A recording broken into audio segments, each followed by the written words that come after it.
Many homeless in the region are staying in hotels during the coronavirus pandemic. But now many are having to check out of those rooms. James Pilcher explains it's putting a strain on the support system in northern Kentucky and could be forcing people back out onto the streets. Nearly 3 dozen homeless who were staying at hotels in northern Kentucky during the pandemic shutdown had to move out Friday. And area homeless advocates say there may be no place for them to go.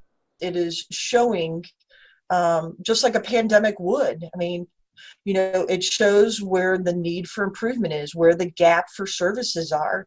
And prior to the pandemic, 7 months out of the year, there isn't low barrier emergency shelter beds.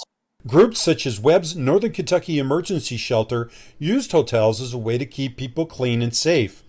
They had used the Northern Kentucky Convention Center for 3 weeks, but had to move out because there were no showers.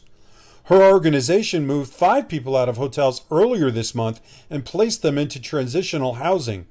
Normally, that number would be 25.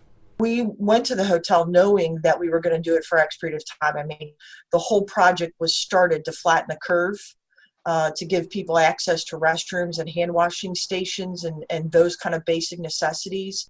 Welcome House of Covington relocated up to 40 people Friday.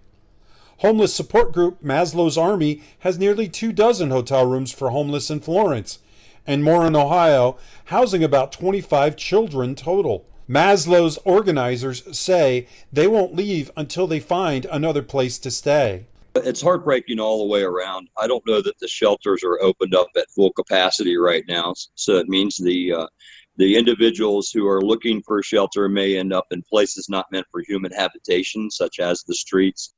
James Pilcher, Local 12 News. Hamilton County provided more than $1 million to help temporarily house the homeless in April. But at this point, those funds are now spent.